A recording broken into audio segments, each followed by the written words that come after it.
Um dos meus grandes mestres, dos meus grandes professores, e professor também de várias gerações de rabinos que passaram pela nossa congregação e mundo afora, Jacob Marcus.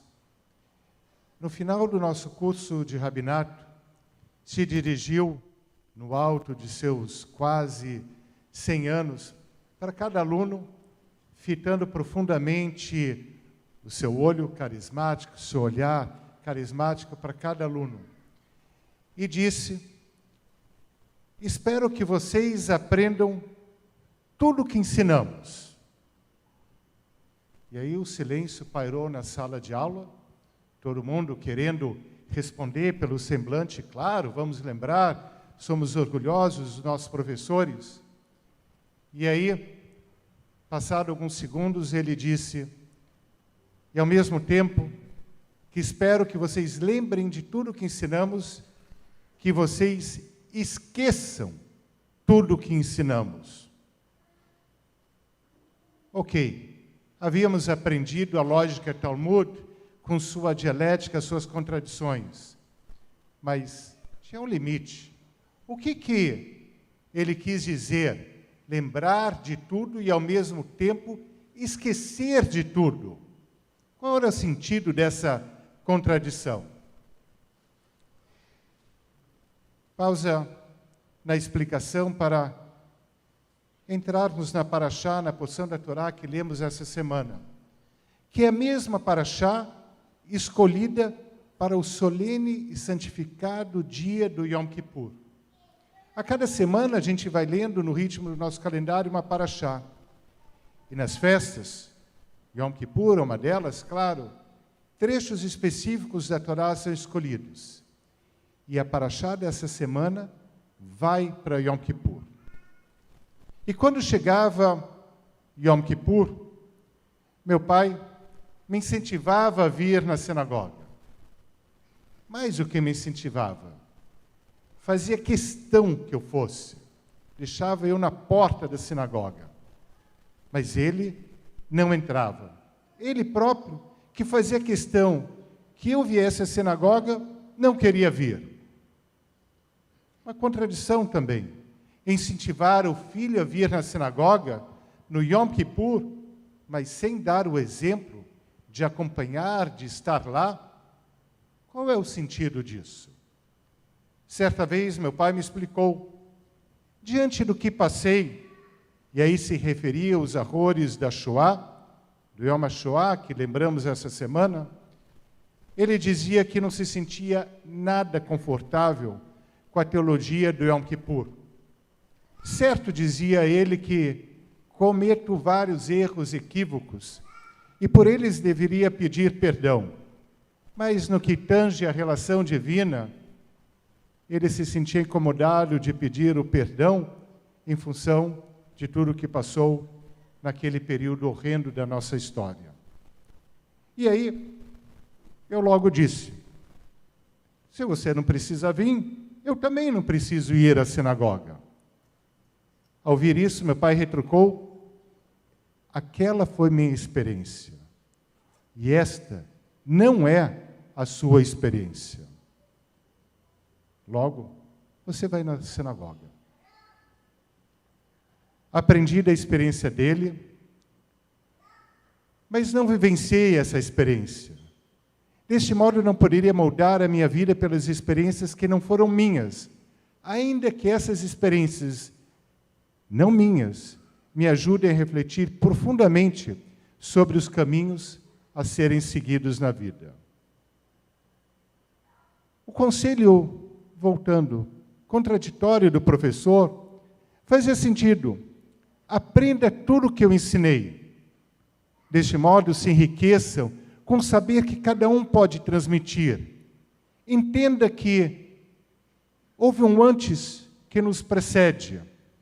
E aprendendo isso, evitamos a arrogância e a empáfia. Então, sim, como dizia o professor, aprenda tudo o que podemos ensinar. No entanto, ele complementava: esqueça tudo o que você aprendeu, a fim de que você possa seguir o seu próprio caminho e construir, com suas próprias experiências, a sua jornada genuína da vida. Esse pêndulo entre o lembrar e o esquecer está em nossas orações, na nossa tefilá e na leitura no estudo da Torá. Em nossas orações afirmamos: Zecher Letziat Mitzrayim. Lembre-se da saída do Egito. Algo fundamental, lembrar de nossa jornada e aprender do que representa os eventos passados.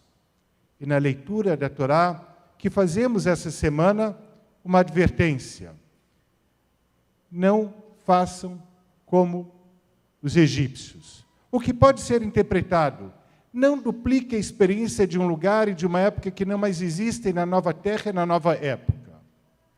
Esse conceito pendular entre a lembrança e o esquecimento também faz parte de nossas vidas, de nossas existências como indivíduos. Aprendemos dos traumas que vivenciamos.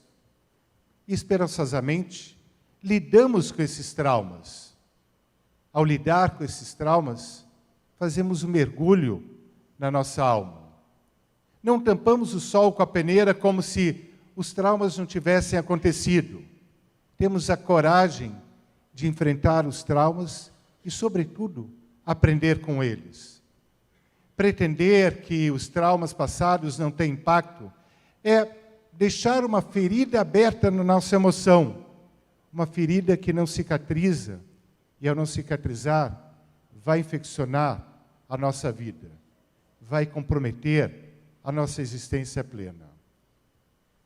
Uma vez que são aprendidos e elaborados, a mente não fica aprisionada pelos traumas, torna-se uma mente mais leve, mais livre, um espírito mais saudável.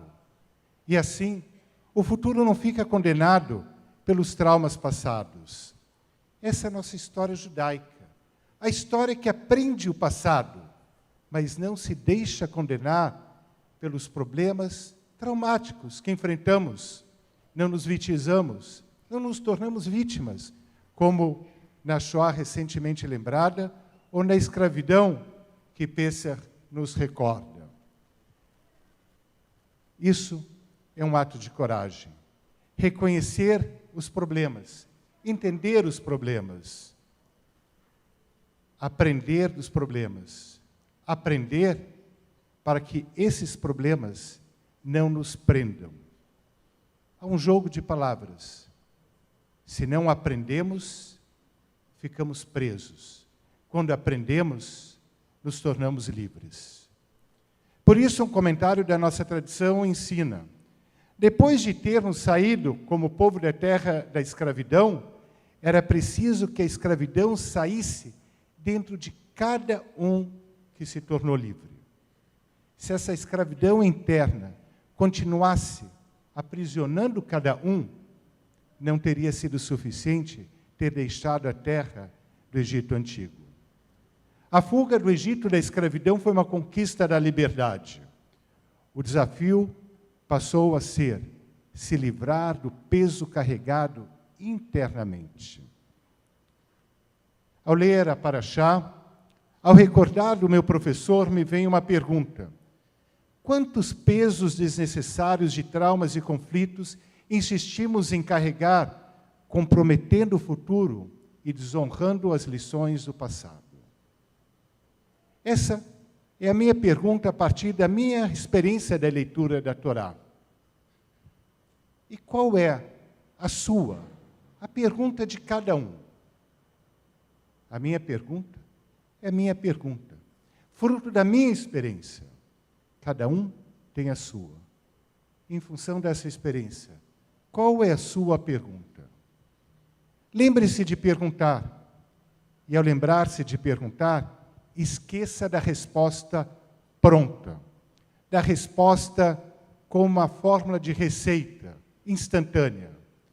Que não sejamos escravos da resposta pronta e imediatista. Essas respostas prontas e imediatistas evaporam também com rapidez e geram muito mais angústias do que soluções. A fuga da escravidão foi também a fuga das respostas instantâneas, das respostas impostas. Ao sair da escravidão, a Torá foi recebida. A Torá cuja essência é o ato de se abrir para as perguntas. Que das perguntas simples ou dos questionamentos complexos, não fujamos, a fim de não sermos escravos de nós próprios, quando do faraó já deixamos de ser. Shabbat Shalom.